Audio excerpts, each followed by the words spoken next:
Okay, we're good. Vaccination about typhoid. I was going through the adult typhoid conjugate vaccines with improved immunogenicity and longer protection has made its use viable for young adults and children as young as 6 months of age. The conjugation of the vaccine induced polysaccharide antigen of salmonella typhi with the carrier proteins like vaccine-induced tetanus toxoid, that is VITT, vaccine-induced tetanus toxoids, diphtheria toxoid, VIDT, and other similar agents have considerably changed the face of typhoid vaccination, making the older generation vaccines such as the phenol inactivated oral TY21 and unconjugated VI vaccine less relevant.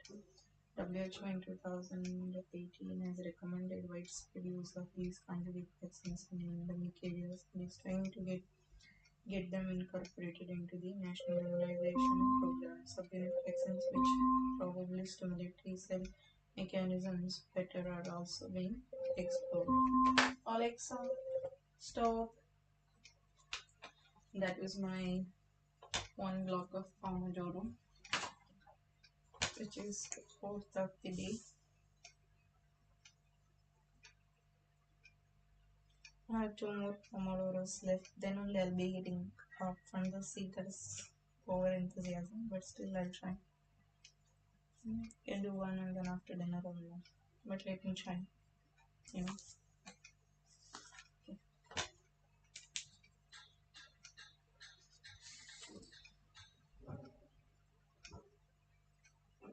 The advent of this XDR typhoid has pushed the need for widespread vaccination as otherwise there is a risk of mortality rates reverting to that in the pre-antibiotic era 20% or more. A crash vaccination program was initiated in Pakistan in late 2018, which seems to have helped in controlling the spread of the disease. The present vaccine do not protect against paratyphoid fever, as there is an increase of paratyphoid fever in many parts of South Asia. There is a need to develop vaccines and incorporating antigens relevant to this organism too, bivalent or multivalent conjugate vaccines. There has been considerable progress in the understanding of typhoid disease in the last several years. However, there is still limited political will in developing world to address the issues aggressively, as it is not a dramatic or a catastrophic illness and the people too have not pushed matters. Therefore, this potentially preventable disease remains a widespread scourge in the developing world because of these reasons.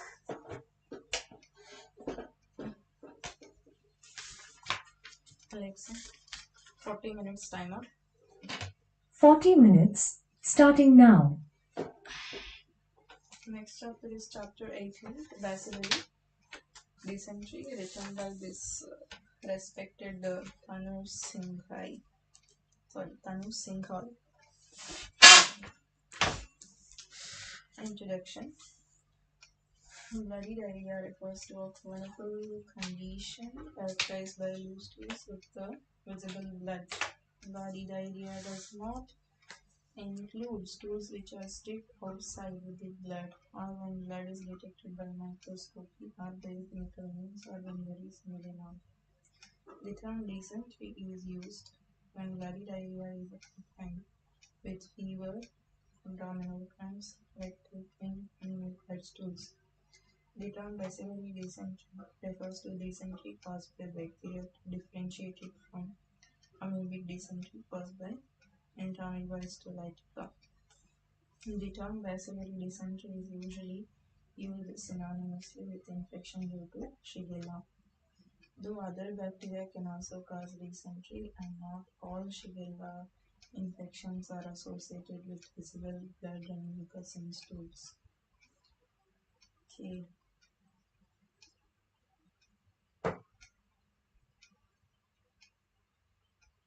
Etiology. Shigella is a gram-negative, non-motile, non-spoliating fecal T2 amido. It is classified into 4 species on the basis of biochemical and serologic differences. Shigella dysentery, serogroup A 13 serotypes. Shigella flexneri seroblue B15 serotype, Shigella boydii seroblue C18 serotypes, and Shigella sonu seroblue D1 serotype.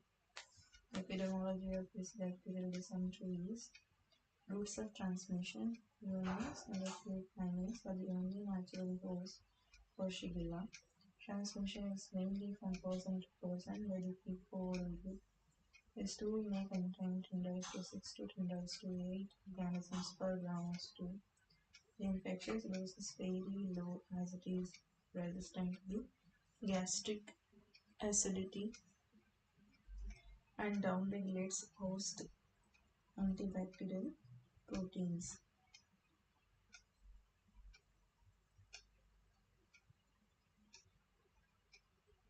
The infectious dose of Shigella dysentery is 10 to 20 organisms and 180 organisms for Shigella flexneri.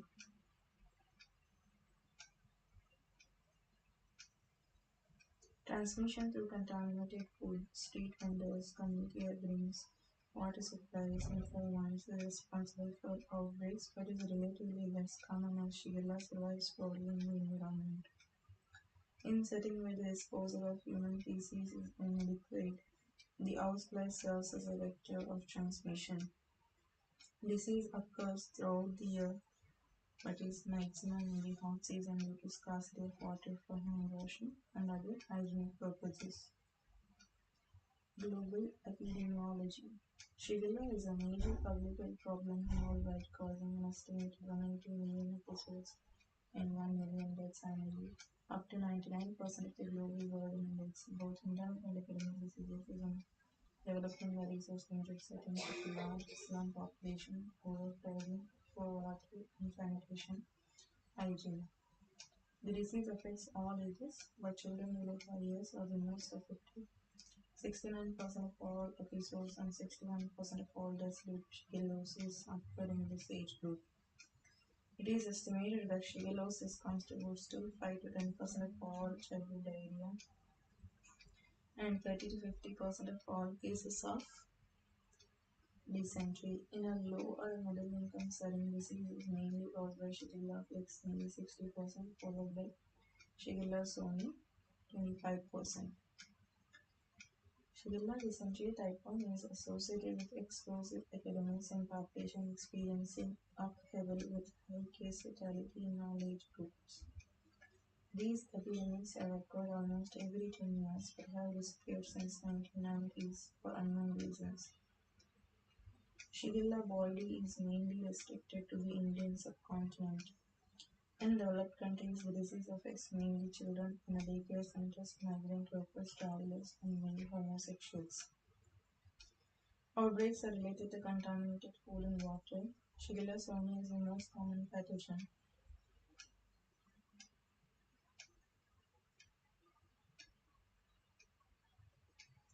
Presence of Shigella sonu is considered a marker of economic development. This is attributed to the fact that people in low-income settings are naturally immunized against Shigella sonu due to the presence of Leishmaniasis shigellosis O17 in contaminated water.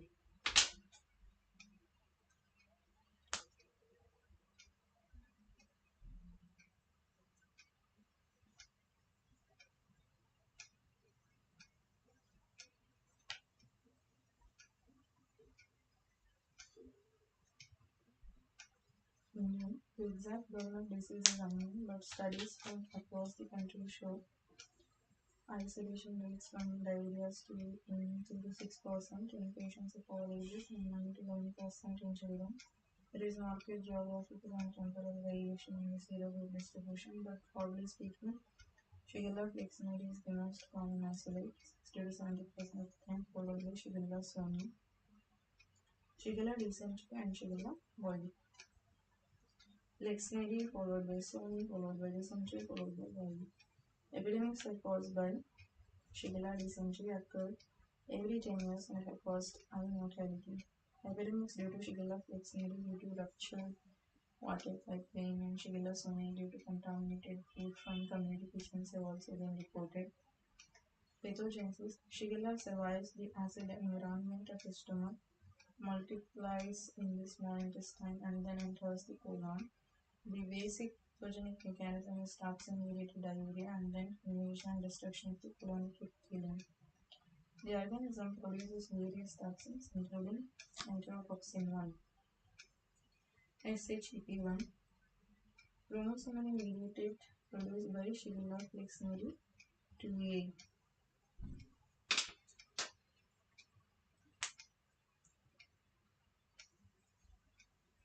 Enterotoxin 1, that is Shigella enterotoxin 1, produced by Shigella flexneri 2A and enterotoxin 2, SHET2, plasmid mediated produced by many Shigella and similar to toxin of Enteroimmunity E. coli, that is EIEC, and the Shiga toxin produced by Shigella dysentery type 1. It's a phage mediated and similar to toxin of enterohemorrhagic E. coli, having neurotoxic, cytotoxic, and nephrotoxic properties.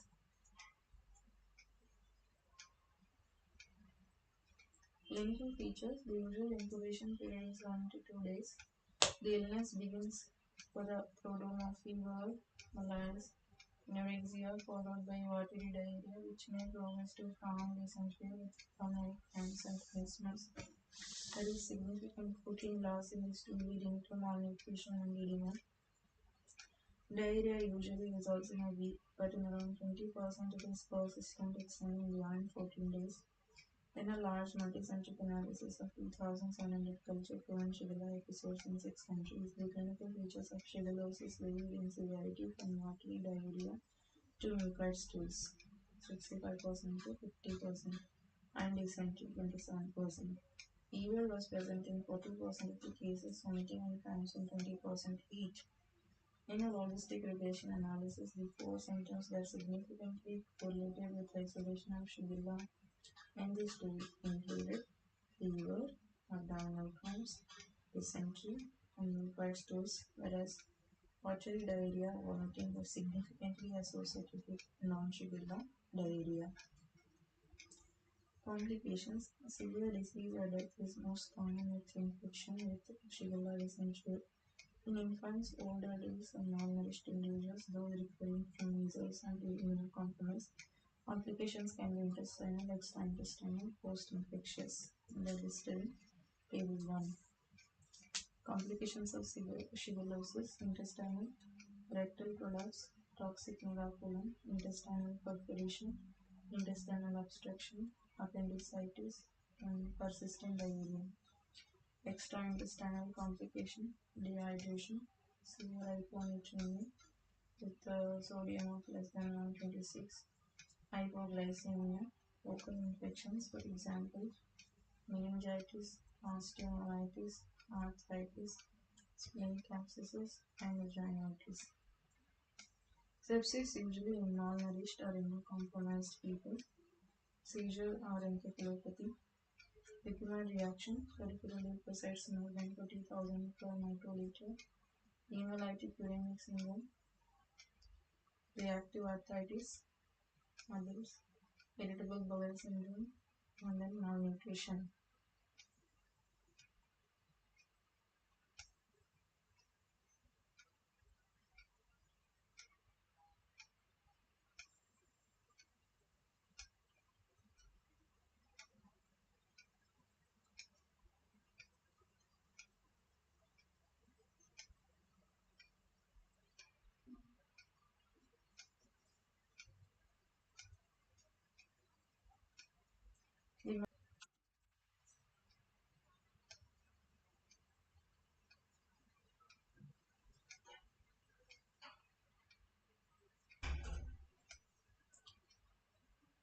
Gold standard for diagnosis in stool culture. It also provides information on antimicrobial susceptibility, which is invaluable in today's era of resistance. The isolation is highest from the blood in mucus part of the stool. In the early part of the disease, when burden is high and probably before antimicrobials, rectal swabs can also be sent provided that it can transport medium. Shigella is a delicate organism and dies rapidly. In this specimen, should be transported rapidly to the laboratory or preserved in an appropriate transport medium. The usual inoculation media include McConkey's agar or Salmonella Shigella agar.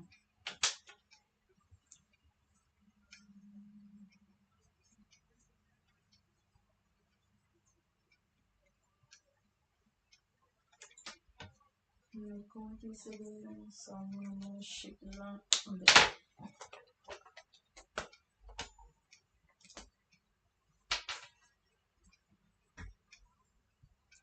The usual inoculation media include McConkey's agar and Salmonella Shigella agar. Shigella shows up as colorless non-liquid fermenting colonies and identification is confirmed by typing of group or type-specific serum.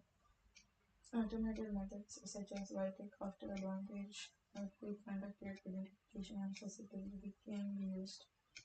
PCR can be used to amplify the gene coding for the invasion plasmid antigen H, IPA H, a gene nearly exclusively derived from the 4 Shigella species in Asia.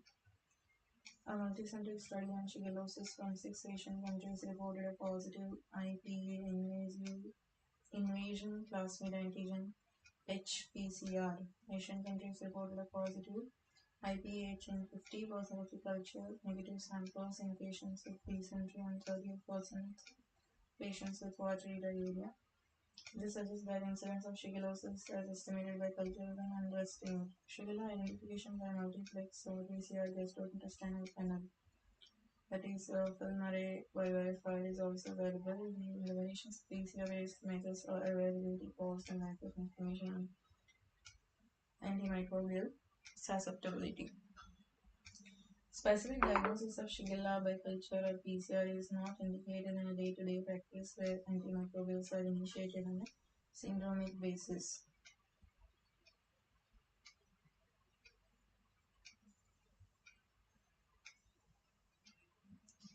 These are indicated in patients not improving with the first-line antimicrobials routinely in high-resource settings and as a part of epidemiologic surveillance and in trials. Differential diagnosis. The diarrheal stage of shigellosis cannot be distinguished from viral, bacterial, and protozoan pathogens. Dysentery or bloody diarrhea can also be seen with non-typhoid with Salmonella, enteroinvasive E. coli, enteroinvasive E. coli, Campylobacter, Escherichia, and Candida aulitica. The blood in patients with amoebiasis is dark brown rather than the bright red in Shigella. Amoebic dysentery, dark brown colored blood, whereas in Shigella it is bright red. And stool shows scanty leukocytes, unlike Shigella, where there are sheets of pus. We are comparing with this amoebic dysentery. Treatment: maintaining oral rehydration with ORS, provision of zinc in children below 5 years, 10 mg per day in children less than 6 months, and 20 mg per day in children more than 6 months age for 2 weeks, and ensuring adequate nutrition are the most important components of the therapy. Symptomatic therapy should be provided for fever and pain. Use of anti-motility agents such as loperamide is not recommended in both children and adults due to risk of ILS. So we are now giving anti-motility drugs due to risk of this ILS, abdominal distension, and prolonged fecal shedding. Those with severe disease, at risk for severe disease, or not improving with outpatient therapy should be hospitalized. Complications such as seizures, encephalopathy, and intestinal perforation need to be managed appropriately. All cases of bloody diarrhea or dysentery or suspected shigellosis should be started on effective antimicrobials. Use of effective antimicrobials for suspected or confirmed shigellosis, especially in order to severe cases, reduces the duration of diarrhea, infectivity, complications, and death, and it is strongly recommended. The choice of antibiotic advised by WHO depends on local resistant patterns and is crucial since evidence suggests that use of an ineffective drug may actually exacerbate the disease by destroying the normal intestinal flora that compete with Shigella for nutrition. You should have some idea about this. Okay, sensitivity.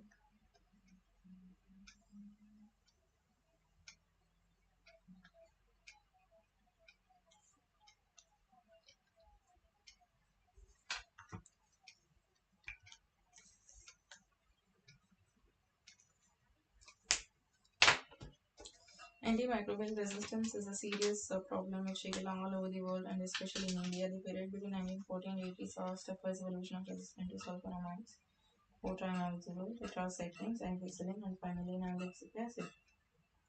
In the late 1980s, Reynolds noted as the preferred for managing tuberculosis. Excellent results were seen with even in rose and even in multi-drug-resistant organisms of Shigella dysentery type 1. However,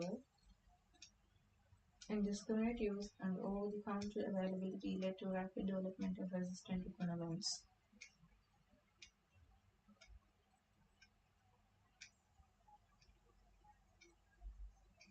Scores of studies from pairs passing in India have reported phenomenal resistant rates ranging from 50 to 90% resistant with organizations plus points in Shigella indicated by production of extended spectrum beta-lactamase enzymes is on the rise as well. Sporadic cases of azithromycin resistance have been reported from Bangladesh.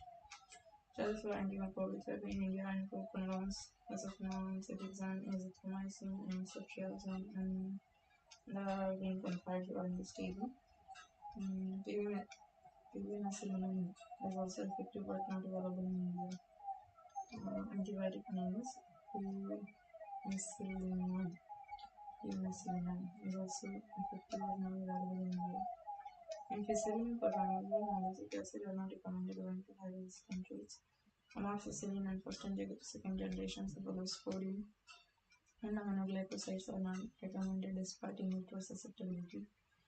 Non-absorbable antibiotics which do not achieve good serum levels were not recommended. If the patient improves within 2 days with reduction of fever, abdominal pain, then the same antibiotic should be continued for 5 days. If there is no improvement in 2 days, culture should be sent if possible, and the antimicrobial therapy should be changed to alternative effective antimicrobial. If there is no improvement with the second antimicrobial, the diagnosis should be reviewed and still sent for culture and sensitivity testing if not done earlier, and anti-emetic therapy with metronidazole may be tried. Novel methods for treatment of shigellosis that are being evaluated include provision of short-chain fatty acids, good green banana in children, and use of bacteriophages.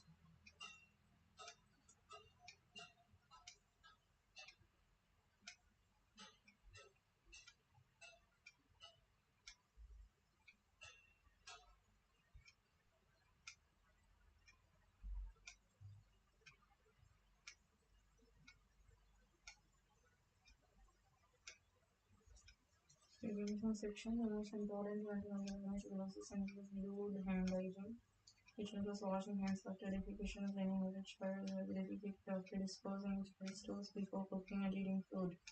Provision of safe, adequately coordinated pipe water supply that is stored properly, appropriate disposal of human waste, and provision of good sanitation infrastructure. Food safety that extends from growing food, cooking, and storage of cooked food, and production from pies at home, restaurants, and public eating places. Encouraging exclusive and prolonged breastfeeding. Shigella vaccines. There is an urgent need for an effective Shigella vaccine, especially for children below 5 years in middle and low income countries. Vaccines targeting Shigella family and 3 serotypes of Shigella vaccine are believed to cause 6% of all serotypes causing shigellosis in children in low and middle income countries. Live oral Shigella vaccines kill all Shigella vaccines like cholera and polysaccharide and protein vaccines are under as of an effective vaccine since this is some time away for Shigella. Conclusion: Shigellosis is an important cause of mortality and mortality in developing countries, and it is important to start appropriate antimicrobial or in specific cases and pay due attention to food and nutrition. Lipstand drug and the Indian studying of cefixime and azithromycin is also crucial to avoid using antimicrobials in all cases related to the delivery of resistant nantic pathogens. Messages about the personal hand, food, water, and sanitation hygiene need to be reinforced again. And the table 2 showing antimicrobial therapy for suspected shigellosis showing first ciprofloxacin 500 mg. It's not approved by DCGI for children less than 18 years age. Drug of choice worldwide, but not in India due to drug rising resistant rates. So worldwide you can use ciprofloxacin for treating shigellosis, but in India resistance. Then we have azithromycin, 500 mg day one, and then 250 mg you can give. And in children, if you want to give, you can give 12 mg per kg day one, and then 6 mg per kg. Its side effects are as follows: prolonged period or limited trial data, like with breakpoints, rapid development of resistance. And then you can use cefixime as treatment, 200 mg twice daily, say some 5 days. And then in children, 10 mg per kg per day dose. Comments about its use is inadequate trial data, but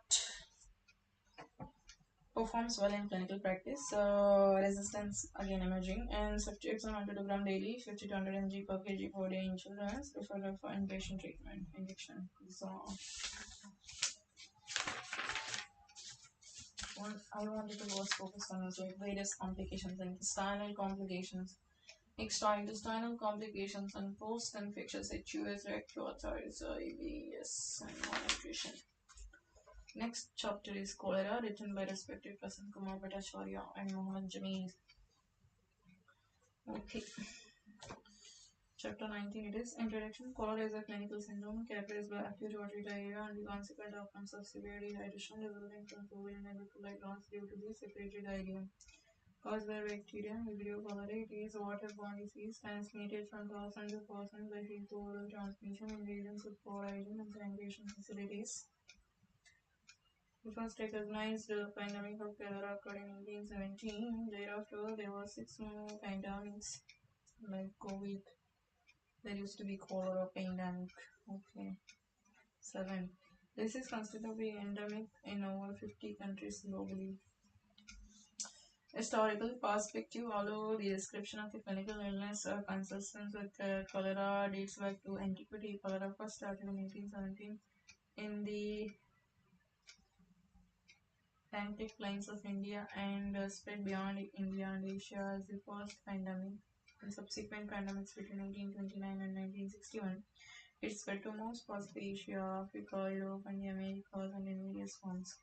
The effects of last pandemic are persisting even today. It is a public health problem in many developing countries having poor housing and sanitation facilities. In 1854, Johnson first conceptualized that cholera is spread by drinking water contaminated with fecal matter from an infected person. About the same time, Filippo Passini in Italy identified Vibrio cholerae as positive organisms, while Robert Koch isolated the organism from patients in 1884. Epidemiology, global scenario about cholera. Cholera continues to be highly prevalent in many parts of the world even today. In 2017 alone, 1.2 million cases and 5,654 deaths have been reported to WHO.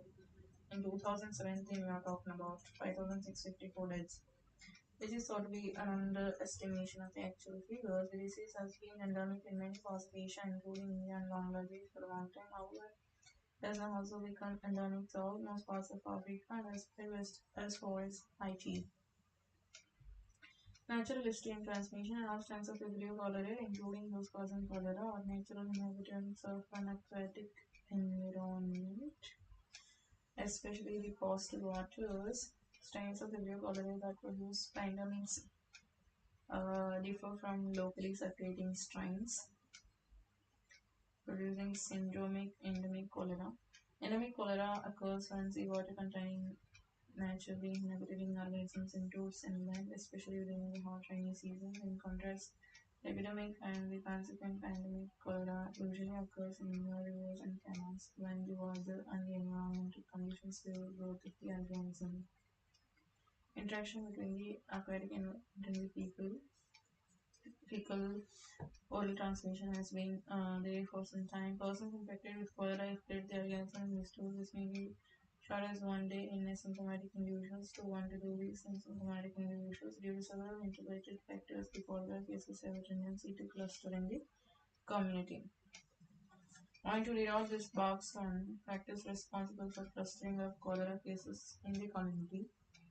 Transmission occurs due to direct person-to-person transmission requiring close contact.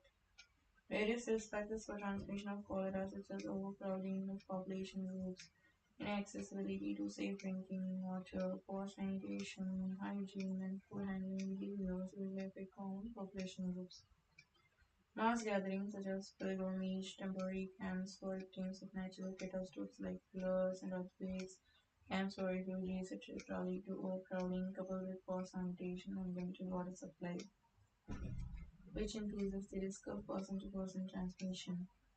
The role of factors such as the house plant, termites, and the transmission of disease would also be higher between infected person to normal individuals within the close groups. Factors are responsible for increased susceptibility to cholera. Acquired or environmental factors such as gastric hypoacidity, nutritional status and diet, such as non-breastfed infants, retinol deficiency patients, HIV infected patients. Inherent susceptibility factors are in Navy blood group among the blood group who has increased susceptibility compared to EVA and B groups in decreasing order. Both innate and adaptive immunity of the host influence the susceptibility to infection. Several factors make one susceptibility to cholera. Gastric hypoacidity increases the risk of cholera because the gastric acidic medium normally acts as a barrier for the overly indigested organism to enter the intestines. Poor nutritional status increases susceptibility. Like was non-breastfed infants or other risk of cholera than just presents endemic areas. People with HIV infection may also be at high risk of contracting cholera. For the people with low blood group or high risk for disease than those with HIV and those with HIV group. Name on we have this microbiology organism classification review. Cholera is a highly motile gram-negative bacterium with a single sheathed flagellum. Out of 200 serogroups, serogroup O1 is responsible for most of the 7 major cholera pandemics. Serogroup O1. So it will take the credit for all these 7 major cholera pandemics which happened in the past. Serogroup O1 is subdivided into two biotypes. We have classical type and we have L-Tor type, each being further subdivided into serotypes Inava and Ogawa.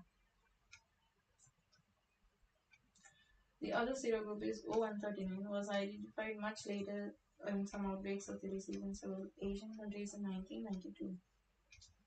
The clinical manifestations of O1 and O139 serogroups are indistinguishable, although there is no protective proximity between the two. So serogroups we have O139, we have classic and ultra type, and then among them again we have one Bodega, and the two types of that.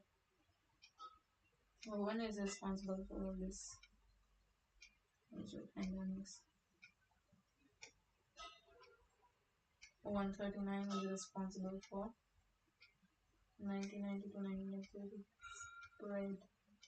L2 is responsible for 7th pandemic, whereas the past six pandemics, so the first 6 pandemics were due to classical variety.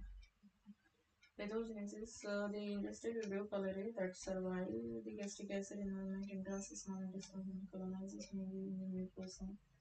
Two valence factors that are secreted by the organism, toxin, correlated pilus, and cholera toxin are responsible for the mucosal colonization and for producing secretory diarrhea, respectively. After colonization to the intestinal epithelial cell, GCT, cholera toxin, okay, binds to the GM gangliosides receptors of the intestinal cells, followed by its internalization and transportation to the endoplasmic reticulum. Therefore, the catalytic A1 chain of the CTA1, chlorotoxin A1, through various steps leads to a persistent activation of adenylyl cyclase. I rise in intracellular cyclic adenosine monophosphate CAMP.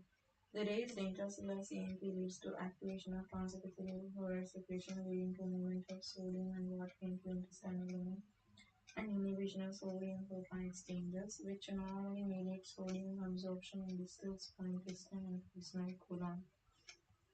The net effect is the development of profuse watery diarrhea with severe loss of fluid and electrolytes. Besides these valence factors, the motility of the organism also plays an important role in the pathogenesis of the disease by enabling organisms to colonize and spread along the small intestine, also in transmission to new hosts. lengthy pieces.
Alexa, stop.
There are two types of vaccine for cholera. One is injectable vaccine, and the other one is oral cholera vaccine, or CV. The former was developed much before this oral cholera vaccine, but due to poor efficacy and shorter duration of protection and acceptable adverse effect, it is no longer in use. So, we are using this oral cholera vaccines. There are three types. Will also vaccine, will also with the recombinant B subunit vaccine and live attenuated vaccine. Currently, three oral cholera vaccines are available that have been pre-qualified by the WHO. The vaccines are usually administered in 2 or 3 doses, and with an interval of 2 weeks between doses. They are found to be safe with vaccination efficacy of 65 to 85%. Types of oral cholera vaccines. Okay. And then conclusion, cholera is caused by bacteria, Vibrio cholerae, and they transmitted by fecal oral transmission. The one possible strain has been responsible for most of the animals. Cholera produces secreted area due to the cholera toxin, which is secreted with the organism this moment of time. The clinical features and the complications of the result of fluid and electrolyte loss resulting from secretory diarrhea. The mainstay treatment is found with high fluid and electrolytes lost. Antibiotics reduce the volume and duration of the diarrhea by using individual clearance. Preventive strategies include proper sanitation and safe drinking water. The available cholera vaccines offer safe and effective protection. Yes, I finished one more block.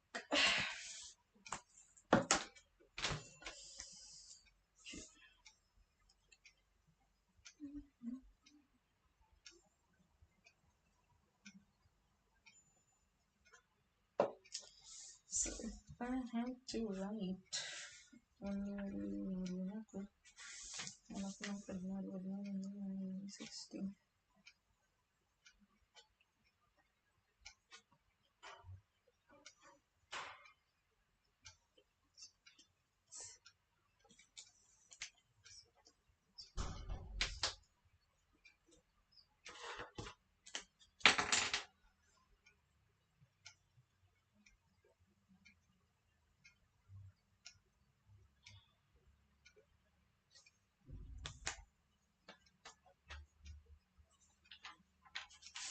I have to do one more black to wait today's goal.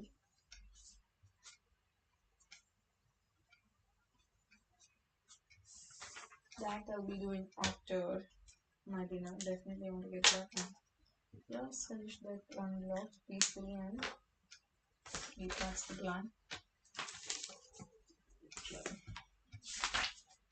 Thank you for myself for doing this.